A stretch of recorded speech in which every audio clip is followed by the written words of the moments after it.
So in recent weeks, we've been doing a whole bunch of podcasts on some of the players in the Maritimes that made the NHL. This guy indirectly, while he wasn't born in any of the Maritime provinces, but he came to a high prominence by playing in New Brunswick and PEI for two of the most respected franchises in the Maritimes. Now, he played with the Charlottetown Islanders and the University of Prince Edward Island squads, and he also suited up with the Baby Habs in Frankton for parts of 7 seasons. Now we're going to talk about the many lives of the great Gerry Fleming. Now Gerry was a big guy, and kind of the Gilles Lupien of his era, 6'5", 240 pounds. Now he played left wing, and he came to major prominence for a lot of people when he was playing with the Verdun Juniors and later the Verdun Junior Canadians of the Q. He put up some interesting totals. He had 36 points in his last season in the Q, and with 324 minutes in penalties, he was kind of protecting Verdun's smaller skaters, and he never looked for a fight, but he could finish it when he had a chance. Now again, he played at University of Prince Edward Island, and one of our followers of our podcast channel, Peter Hunt, who was also gives really tremendous requests.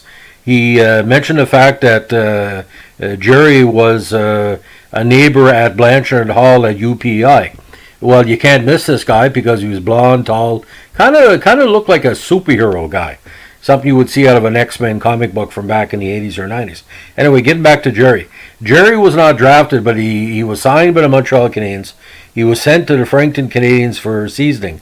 First season with Frankton, he had 10 points in 37 games. 93, again, he was an enforcer. 26 points in 64 games with 262 minutes in penalties. He got a cup of coffee with Montreal in the 94 season where he played 5 games. But that year with the Canadians, he played 46 games with 22 points. Now, 95, another short stint with the Canadians for 6 games. And for the next parts of the next 4 seasons, he played in Frankton. Now, he came to major prominence, actually, when he became an assistant coach for the Canadians. Now, when the Canadians moved to Quebec, he was the AC for the squad in 2000. Now, he eventually became a head coach of the ECHL, mostly in Florida. Like a lot of people probably all know the pro leagues involving teams from Florida had a lot of former NHL players and NHL players as coaches within the system. Now, from 2001 to 2008, he started with Tallahassee. Then he led the Florida Everblades, very beautiful name, to 2 final round appearances, and unfortunately didn't win a conference title. He moved back to the big leagues in Springfield and AHL for 09-10, where he was an assistant coach, then with the Oklahoma City Barons as an AC for almost a half decade. Then he became the official head coach in 2015 when the team brought him to take over mid-season, and he lost, unfortunately, in the second round. Now, he also became the first coach of the Bakersfield Condors, another AHL team, but this time in Florida. Now, for a lot of people from New Brunswick, Bakersfield's logo was kind of unofficially adopted as a logo for the DRHS Condors of the Northern Conference High School Hockey League. So the Condors logo was very prominent.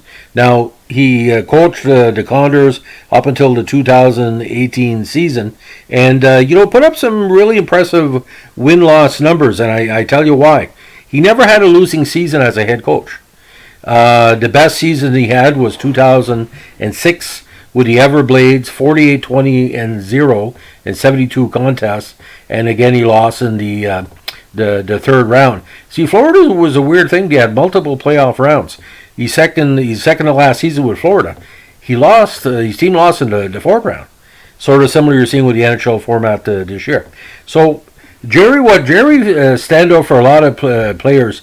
He was one of the biggest players in Montreal Canadiens history.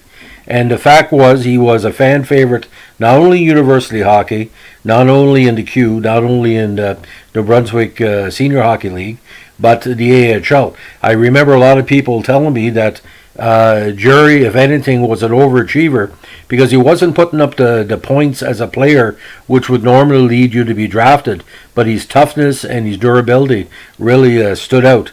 And I do know for a fact that in the playoff run in 95 and 96, he drew a lot of interest because he used to score a lot of key goals in the playoffs. Like he had 5 goals in 20 playoff games between 95 and 96. So every time he scored, it was a big goal because, you know, you're not expecting somebody as, not saying an enforcer, but a protector of some of Frankton's smaller and more delicate players. But when you're 6'5", 250, and you're around the big AHL rinks, you need a player like Gerry Fleming. It was kind of surprising he didn't get more of a chance with Montreal. I think with the right coaching system, because with Verdun, I hope you take it the right way, Verdun in the mid-'80s wasn't the Verdun of the 70s and of the 90s. It was more a fact of survival because a lot of the Q teams back in the day were much better than Verdun.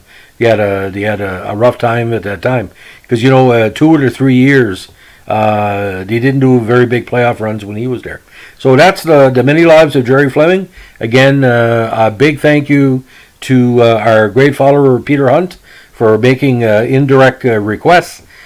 We thank every person on the channel that listens in, because those who listen, it gets their brains going as to what do we like to see me talk about. And the fact is, we're all in this hockey world together, whether we're from the Maritimes, east parts of Quebec, Ontario, the States, Finland, Japan, Venezuela. You know, you talk about the great followers.